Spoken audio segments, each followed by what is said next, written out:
Olá, saudações, salute a tutti. Sejam bem-vindas, sejam bem-vindos. Sou Leonardo de Magalhães, escritor, crítico literário, bacharel em letras, servidor público. E você está no canal que trata de fé, religião, história das religiões, sociologia das religiões, a minha opinião, né, sobre essas religiões, sobre esses livros que tratam de religião, literatura e religião, filosofia e religião sem caráter apologético, ou seja, não é para pregar nada, não é para ser missionário, mas caso você tenha interesse, podemos discutir, né, algumas das religiões. E vou falar hoje sobre ateísmo. Então, opa, religião ateia, religião ateia, como assim? Ateísmo é uma religião? Bem, a definição de ateísmo é uma corrente filosófica, né? Ou seja, a ideia de que não existe teísmo, então é ateísmo. Teísmo é a ideia de um Deus pessoal. Não confundir com deísmo, com D de dado, né? Que deísmo é um Deus impessoal, as leis da natureza, o grande relojoeiro, né? E vou falar hoje de um ateu, Alain de Botton, né? Que é de uma família judaica assimilada, ou seja, judaica não praticante, ou judaica, podemos dizer assim, secular, né? Porque são os judeus que não seguem mais a religião judaica.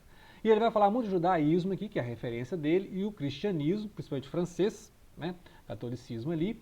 E vai falar do budismo, tem uma boa parte aqui que ele fala do budismo, interessante, porque o budismo é uma religião para ateus, né? O budismo não tem a necessidade de você ter uma crença num Deus transcendente, um Deus pessoal, então você pode ter toda uma prática budista, inclusive vou fazer um vídeo falando aí de dicas de leitura sobre o budismo, porque o budismo pode ser lido como uma filosofia, né? Eu gosto muito de ler o budismo como uma filosofia. Vai falar do budismo aqui, interessante, né? E é a religião para ateus, então a primeira religião que vem é o budismo, só que ele vai falar do contexto europeu, que é cristão, católico, protestante e judeu. Né? Não falou do Islã, né? Pelo que eu entendi, não falou do Islã, nem é polêmico, né? Não vai entrar nessa questão que é complicada, né? Muito bem, então vamos por partes, que ele é um cara muito assim, mente aberta, né, para discutir religião. Não é uns cara barra pesada igual o Richard Dawkins, né, que não tem nenhuma boa vontade com a religião, aceita algumas coisas, mas critica mais, né? Critica mais o Richard Dawkins, é aquele que acha que a religião é um delírio, né? Deus é um delírio, religião é coisa de doente, mental, né? Então, o Dawkins é complicado discutir alguns religiosos ateus, né? Porque são ateus militantes. É os caras que falam mais de Bíblia que os próprios cristãos, né? Então é interessante isso aí. Vamos lá, o Alain de Botton então vai analisar a questão os benefícios da religião. Vamos dizer assim, os benefícios da religião, mesmo que você não tenha religião. Né? Então, vai começar com uma coisa interessante que é a comunidade, a ideia de comunidade, a ideia de solidariedade, que se perdeu no mundo moderno, né? Que as pessoas são muito individualistas, né? Vivendo na solidão, cada um por si, né? Cada um quer lucrar o máximo que o outro, e aí perde essa ideia de cooperação. Né? Então a religião ainda mantém isso, e ele fala, realmente, né? A religião tem toda essa ideia de comunidade, de congregação, de igreja, os irmãos ajudando os irmãos. Sei de muita pessoa que foi para a religião e conseguiu o apoio dos irmãos, montou seu negócio, hoje está prosperando e tal. Aí você fala assim, mas a pessoa entrou na igreja porque ela crê? Aí é um outro debate, né? Então, de qualquer forma, a igreja te dá esse clube aí de contatos, né? Você entra para a igreja e você tem ali possibilidade até de arrumar um parceiro, uma parceira, né?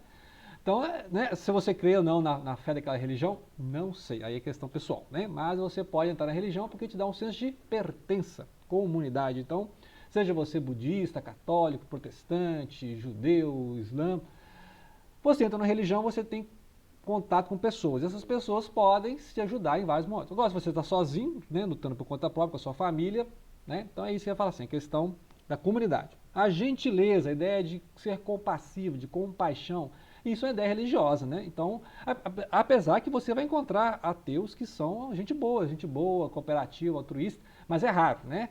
E aí fica até complicado, porque você encontra cristão que não é exatamente compassivo, não é gente boa, não é altruísta, ao contrário, é cheio de complicação, né?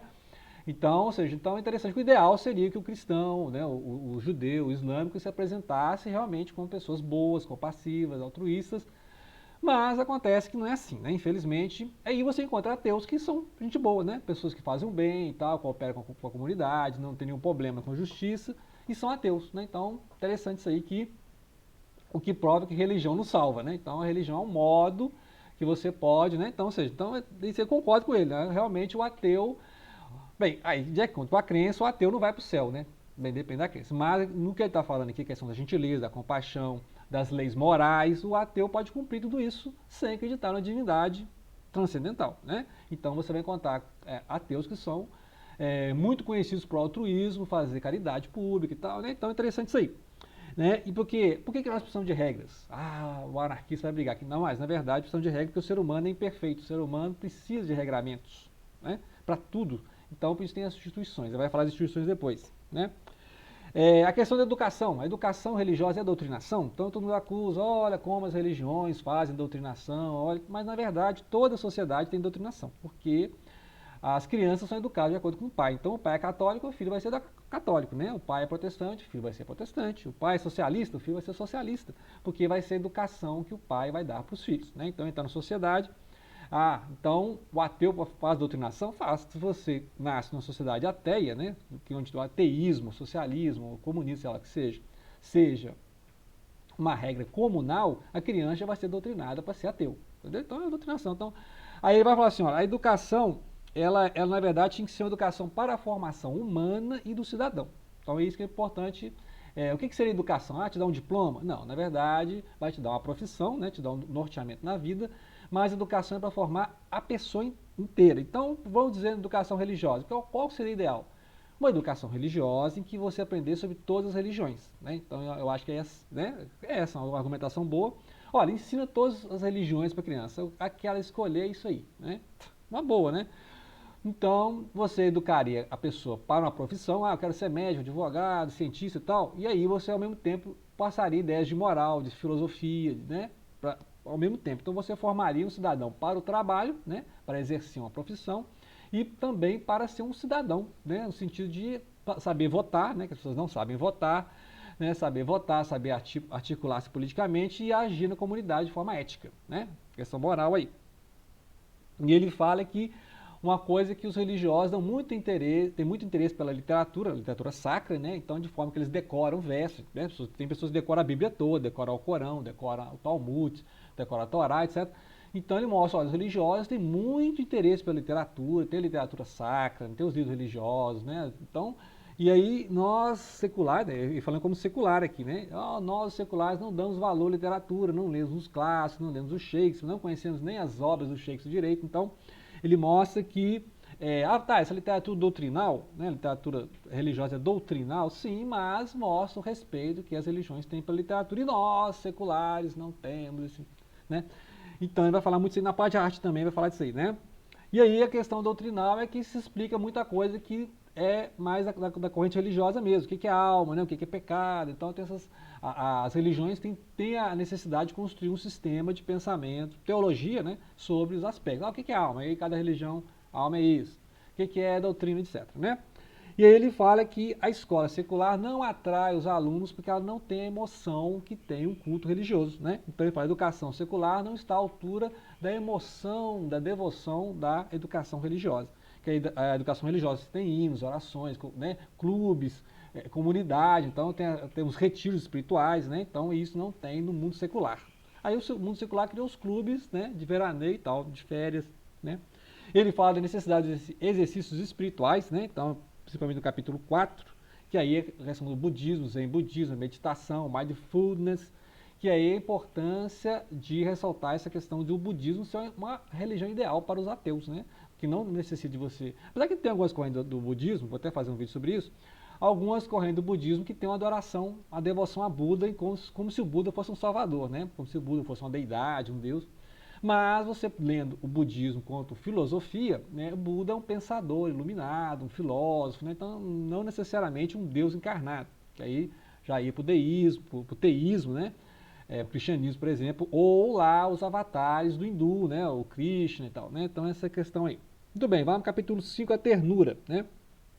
A questão das figuras femininas, né? A religião nos dá essa dimensão da figura feminina, o feminino sagrado, né? E aí destaca, por exemplo, a figura de Virgem Maria, Nossa Senhora no catolicismo, né? Grande destaque para isso aí. Mas tem as deusas, né? Tem as deusas do politeísmo, né? O hinduísmo é cheio de deuses também, né? A Shakti, né? E tem as deusas lá do Japão também, Japão e China, né? Então ele fala que tem budismos que adaptaram essas deusas, né? A deusa da misericórdia, etc. Então ele vai dar um exemplo de adaptações dessas deusas para religiões que muitas vezes são até paternalistas, né? Ou patriarcais, né? Então é interessante que precisa da figura feminina. Então essas figuras de deusas já estão no politeísmo, né, que os deuses já têm as suas deusas, mas em religiões que são patriarcais, por exemplo, o cristianismo é um exemplo de religião nesse nível aí, que vem do judaísmo, que é patriarcal, tem a figura da Virgem Maria. Então ele mostra ressalta essa questão da ternura. Da outra parte ele fala do pessimismo e fala assim, olha, a religião te dá esperança, mas realmente a religião vai te falar de perdão, de esperança, de vida eterna, de salvação, né? E o mundo secular vai te dar a ideia de lucro, de bem-estar, de prosperidade, né? Mas aí só tem essa vida, né? E aí o interessante quando ele fala do budismo aqui é do ateu, né? Que seria um budista, de saber aproveitar a vida com disciplina e saber morrer, né? Então, que é realmente uma das coisas que o budismo cuida, né? E a gente vai falar aqui do budismo, que o budismo ensina a saber morrer, né? Então é uma forma de filosofia, né? Filosofia é uma forma de ensinar a morrer, é isso, né? Morrer bem, né? Vamos dizer assim, viver bem e morrer bem, né? A questão da perspectiva ele vai falar brevemente no livro de Jó, né? A questão do Deus juiz, né? O Deus arbitrário, né? Então essa questão, aquela ideia que o Deus intervém na vida, Deus julga, Deus pune, né? Ele vai falar dessa questão aí.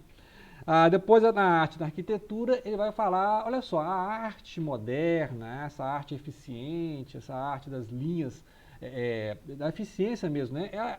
Ela não visa a beleza, né? Então, igual a beleza do mundo em que existia aquela beleza sacra, né? O barroco. Já viu a igreja barroca, né? E olha as igrejas hoje, né? Então você precisa jogar isso para religião, né? As igrejas hoje têm telão de LED, né? E assim parece uma discoteca e tal, mas as paredes não tem nada a não ser um jogo de luz, né? E é